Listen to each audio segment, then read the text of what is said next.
Kenya merupakan sebuah negara yang terletak di kawasan Afrika Timur dan berada di kawasan garis khatulistiwa. Negara Kenya juga memiliki gunung tertinggi kedua yang ada di benua Afrika, yaitu Gunung Kenya, dan memiliki dataran tinggi yang terbilang sangat subur. Dan berikut ini adalah fakta sejarah negara Kenya.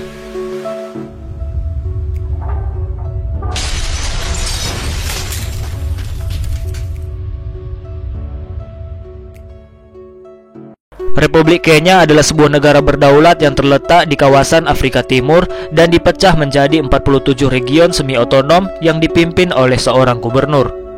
Ibu kota Republik Kenya ialah Nairobi dan merupakan kota terbesar yang ada di negara Kenya. Secara geografis, negara Kenya memiliki batasan wilayah dengan negara lain yang ada di Afrika Timur, yaitu di bagian utara, negara Kenya berbatasan langsung dengan negara Ethiopia dan Sudan Selatan, dan di bagian selatan, negara Kenya berbatasan langsung dengan Tanzania, dan di bagian barat, negara Kenya berbatasan langsung dengan Uganda, dan di sebelah timur, negara Kenya berbatasan langsung dengan Samudra Hindia dan negara Somalia. Sistem pemerintahan yang dianut oleh negara Kenya ialah sistem pemerintahan republik presidensial, yang dimana kepala negaranya adalah seorang presiden dan kepala pemerintahannya adalah seorang perdana menteri. Adapun jumlah penduduk di negara Kenya ialah sebanyak 40.510 jiwa dan memiliki luas wilayah sebesar 580.367 km persegi. Dengan luas sebesar itu, negara Kenya adalah negara terluas ke-47 di dunia setelah negara Madagaskar.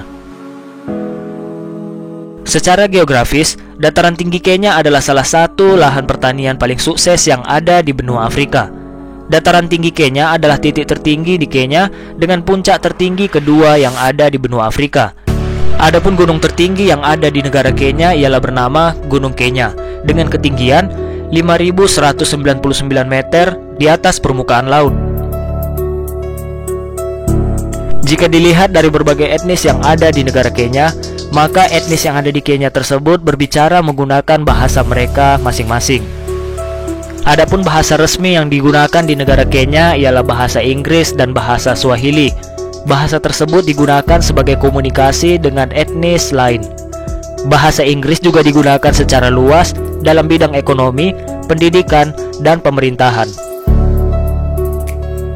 Adapun bahasa Inggris yang ada di negara Kenya bukanlah seperti bahasa Inggris yang pada umumnya, melainkan bahasa Inggris yang ada di negara Kenya ialah telah bercampur dengan bahasa lokal yang digunakan oleh beberapa komunitas dan individu di negara tersebut.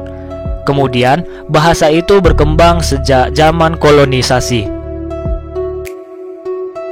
Mayoritas penduduk di negara Kenya ialah menganut agama Kristen, yaitu dengan populasi 34.352.480 jiwa atau dengan persentase 84,8%. Kemudian ada juga yang menganut agama Islam, yaitu dengan populasi 3.929.470 jiwa atau dengan persentase 9,7%. Lalu ada juga yang menganut agama Hindu, yaitu dengan populasi 40.510 jiwa atau dengan persentase 0,1%. Kemudian ada juga yang tidak memiliki agama, yaitu dengan populasi 1.012.750 jiwa atau dengan persentase 2,5%. Dan yang terakhir ada juga yang menganut agama rakyat, yaitu dengan populasi 688.670 jiwa atau dengan persentase 1,7%. Berdasarkan catatan sejarah, orang Afrika yang menghuni Kenya telah ada sejak ribuan tahun yang lalu. Ahli antropologi pada abad ke-20 yang bernama Dr. Louis S.B. Leakey menemukan beberapa peninggalan yang menunjukkan bahwa makhluk pertama yang benar-benar dapat kita sebut manusia berevolusi dari Afrika Timur. Kemudian, catatan tertulis pertama yang menceritakan tentang Kenya berasal dari sekitar abad ke-7 Masehi, ketika para saudagar Arab bermukim di sepanjang daerah pesisir. Di antara berbagai kota yang dibangun oleh orang Arab adalah kota Mombasa dan kota Malindi. Kemudian, orang Eropa pertama yang datang ke daerah sekarang yang disebut Kenya itu adalah orang Portugis. Orang tersebut ialah bernama Vasco da Gama dan mendarat di Malindi. setelah mengintari Tanjung Harapan pada tahun 1498.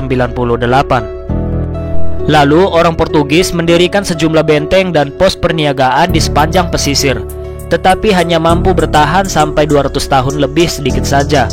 Dan menjelang tahun 1740, orang Arab berhasil mendepak keluar orang Portugis itu. Dan pada abad ke-19, armada kapal Amerika mulai singgah di berbagai bandar yang ada di negara Kenya.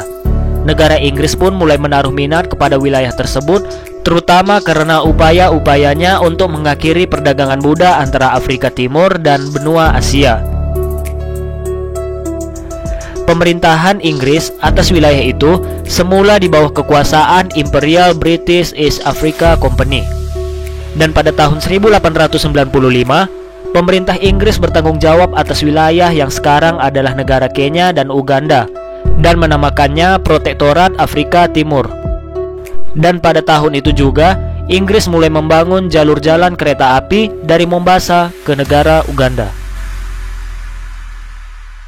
Kemudian pada tahun 1920, Kenya dan Uganda dipisahkan dan wilayah yang sekarang adalah negara Kenya menjadi koloni Kenya dan negara protektorat. Protektorat dalam kaitan ini mengacu kepada jalur pesisir selebar 16 km yang disewa dari Sultan Zanzibar, penguasa semu atas wilayah tersebut. Ketika menjadi negara merdeka, wilayah tersebut menjadi bagian terpadu di negeri itu. Kemudian pada bulan Oktober 1952, pemerintah Inggris memaklumkan keadaan darurat di Kenya karena krisis Mau Mau.